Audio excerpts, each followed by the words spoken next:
financeiros, aplicando analogicamente. Mas eu coloquei aqui muito curto. Na nossa aula lá de organizar, vocês vão ver, eu cito uma por uma das leis que permitem esse benefício da delação premiada. Tá bem? É só para ilustrar. Drogas, crimes financeiros, sonegação fiscal, lei antitruste, etc. Gente, então, porque sobre a tratabilidade, então todo mundo fala errado, né? Inclusive, esse negócio da Lava Jato, aí todo mundo fala delator. Aí quando o senhor fala que a delação seria só... Tem que ver, ele delatou mesmo? Não, porque... Ou ele foi colaborador? Porque também tem uma coisa, que é, a delação tem outro nome na lei antitruste, que é o acordo de leniência, que é a mesma coisa, tá? Só que é para a empresa. Então é só tecnicamente se saber o nome correto, mas é uma mesma coisa. Na verdade é um nome que tem várias espécies. Eles tecnicamente colocaram nomes diferentes, mas é uma mesma coisa. Da delação premiada ou da colaboração premiada. Se ele delatar, delação. Se ele só colaborou, colaboração. É isso que eu ia...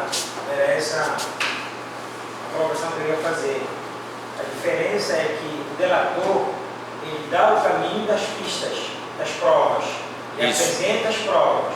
O colaborador não. Além de fazer isso, ele colabora para que as provas aconteçam. O delator necessariamente ele vai ser o dedo duro de alguém. Dá o caminho, mas o colaborador não. O colaborador ele viabiliza. Ele colabora, sem dizer quem são. Quem há alguém. Exatamente. Na verdade, é a investigação que vai descobrir quem há e quem é dele. O colaborador apenas... E às vezes ele nem delata. Ele delata, às vezes ele não delata porque ele não sabe realmente quem são as pessoas. Eles são feitos de depósitos, né? Eles são feitos de depósitos da pensão. Isso. Aí ele colabora nesse sentido, dizer a quem ele fez depósito, mas o porquê também ele não sabe. Mas ele dá colabora nesse sentido. A sua colega procuradora Sibeli Fonseca, pessoal dela, tem um livro lá de delação. Aí ela diz que lá não faz diferença entre a colaboração. Ela tem um capítulo lá só falando disso, mas não tem diferença entre a delação e a colaboração, não. É apenas questão de nomenclatura mesmo. Ela não faz diferença. Mas tecnicamente falando, se tu pegares os livros do Monte Edmond, se tu pegares os livros de organização criminosa, você vai ver que a delação é para quem delata e a colaboração é para quem colabora de alguma forma, né? É a pessoa que colabora sem necessariamente delatar. São só questões de nomenclatura. Bom, aqui vamos ver aqui uma outra questão, o artigo 8 da Lei 8.072 e o artigo 35 da Lei de Campos. Temos aqui uma pequena questão. O legislador não deixou mais espaço para especulações acerca da pena a ser aplicada. Reafirmou-se então, o que já preceituava-se na 6368, que é a antiga Lei de Drogas, que a pena seria de 3 a 10 anos para o crime de associação. Então, isso significa dizer que com a nova lei houve uma revogação parcial do artigo 8 da Lei de Crimes Hediondos e foi suprimida a expressão tráfico ilícito de entorpecentes e drogas afins. Isso não importará se a conduta for praticada por 2, 3 ou 4 agentes. E aí, quando a gente fala em diferença do 288 para a organização criminosa, existe sim a diferença. 288 até 3 pessoas, a partir da quarta pessoa nós vamos ter uma organização criminosa. Mas isso não é tão simples assim. Para eu caracterizar uma organização criminosa, eu preciso de ter vários requisitos que nós vamos ver um por um. Questão da hierarquia, outros falam da questão da distribuição de tarefas, né? A especialização.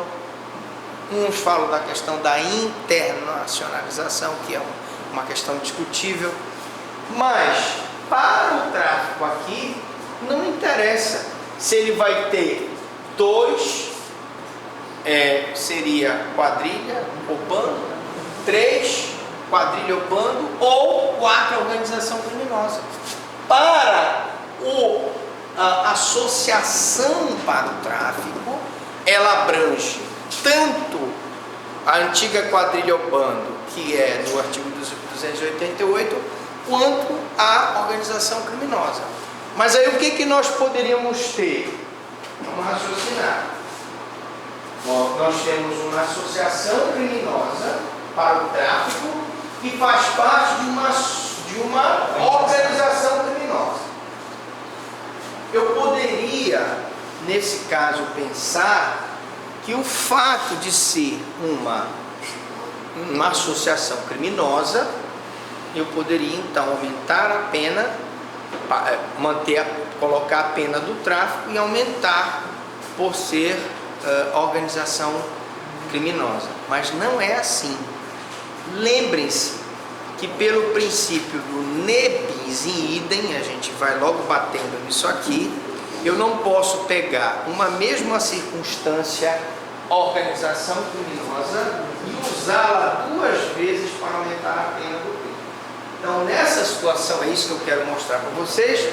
Primeiro, para a associação para o tráfico, não importa se é o 288 ou a lei de crime organizado.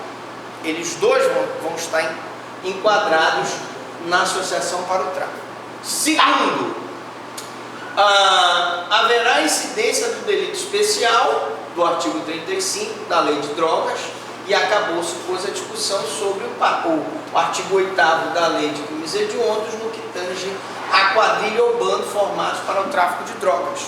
Porque tanto a quadrilha ou bando, ou a atual associação criminosa, quanto a própria organização criminosa, PCC, o Comando Vermelho, voltada para o tráfico ilícito, vai incidir na lei de drogas, no artigo 35 na lei de drogas. O que nós não podemos admitir, por respeito ao princípio do ne bis in idem, é que eu use o fato de ser uma quadrilha ou bando, uma associação criminosa, para aumentar a pena, prejudicar, aumentando a pena 2 vezes, porque aí eu estaria usando essa circunstância para aumentar 2 vezes a pena. Aí não posso.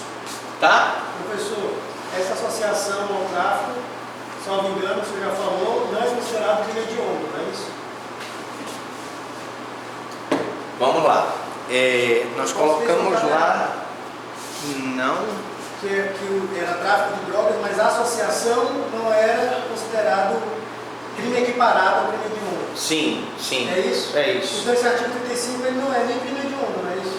Nem equiparado. Teoricamente sim. Então não aplica a traição benéfica a ele também. Não, mas aplica pela lei de organização criminosa. Tá? É isso que eu te digo. Não, eu estou ensinando para vocês o menor para chegar no maior. Tá?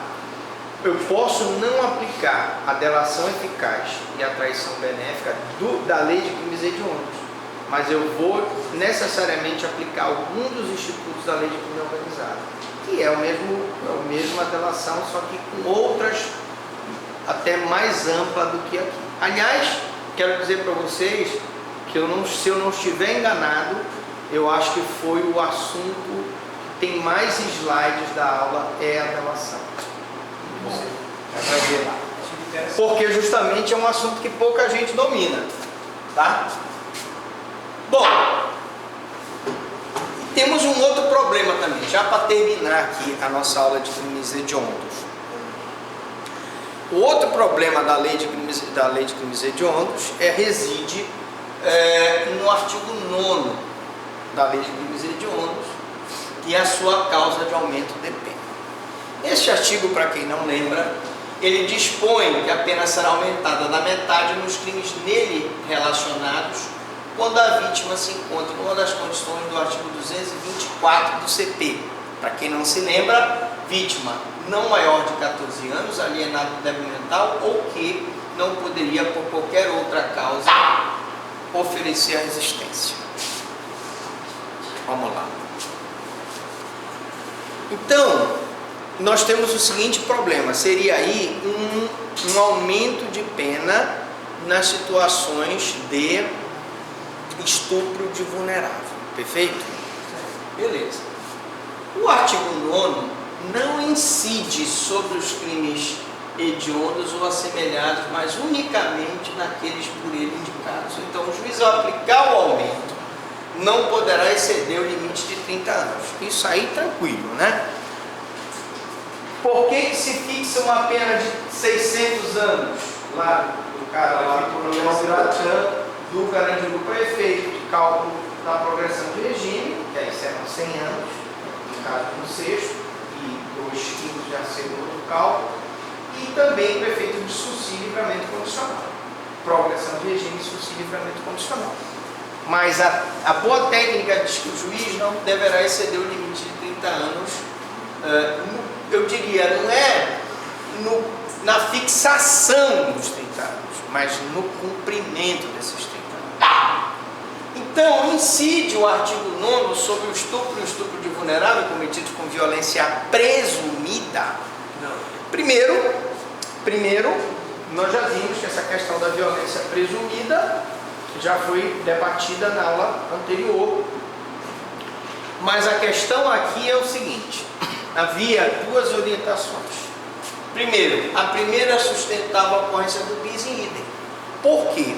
Porque se eu já estou usando uma mesma circunstância, vítima, alienado débil mental, menor de 14 anos, qualquer situação não pode oferecer resistência para aumentar a pena, na lei de crimes hediondos, eu não posso, de novo, por ser um estupro de vulnerável, usar a mesma circunstância. Então eu pego só o aumento da pena do estupro de vulnerável, que já está definido lá, e esqueço o aumento da pena do artigo 9º dos crimes hediondos, porque eu estaria violando o princípio do ne bis in idem. Tá? Então assim se descartaria a aplicação do artigo 9º. A segunda admite a incidência do artigo 9º, mesmo que se trate de violência presumida. E aí, gente, eu peguei para vocês essa decisão aqui, ó. Habeas corpus, estupro e atentado violento ao pudor. Violência real e grave ameaça contra menores de 14 anos. Aumento previsto no artigo 9º da lei 8.072/90. Vocês vão me dizer assim, mas essa decisão viola o ne bis in idem. Viola. Olha o que diz a jurisprudência. Se a violência é presumida e inadequado falar-se de lesão grave ou morte, mas pode haver violência real contra a vítima que esteja entre as indicadas no artigo 224, ou seja, menor de 14 alienado débil mental, como ocorreu na espécie. E esta corte tem entendido que o reconhecimento da majorante do artigo 9º da lei 8.072/90, que é a lei de crimes hediondos, com as suas alterações, nos casos de presunção de violência, consistiria em afronta ao princípio do ne bis in idem. Então, para nós, a doutrina majoritária, e me parece acertada, é de que considera que se eu já aumentei a pena no estupro de vulnerável, por ela ser menor de 14 alienado mental, não tiver condições de oferecer resistência, eu não posso, sob pena de violar o ne bis in idem, aplicar o artigo 9º da lei de crimes hediondos. Ok? Mas, tratando-se de hipótese de violência real perpetrada contra a criança, tem-se como aplicável a referida causa de aumento. Então, preste atenção. Se for uma violência real, e aí com maior gravidade, eu tenho esse precedente do Supremo e desta Corte, ou seja, do STJ. Não sei se vocês entenderam, vamos repetir. Violência presumida. História da menina que eu contei, que tinha portadora de síndrome de Down, e quando os pais saíram, o vizinho pulou o muro e foi manter relação consentida com ela. Nesse caso, violência presumida, eu não aplicaria o aumento de pena, eu já usei para presumir a violência, por ela ser alienada ou débil mental, portanto, eu não aplicaria o artigo 9º da Lei de Crimes Hediondos. Contudo, se a violência fosse real e ele tivesse pulado o muro e, mediante violência ou grave ameaça, mantido relação sexual com ela, eu não usei o menor de 14 ou alienado ou débil mental para presumir a violência, porque a violência foi real, confere. Se a violência foi real, eu não estou violando o princípio do nebis in idem. Eu aplico a violência real e o artigo 9º da Lei de Crimes Hediondos, porque aí não há violação do nebis in idem, porque eu não presumi a violência, uma vez que a violência foi real. Ok? Tá. Então é isso.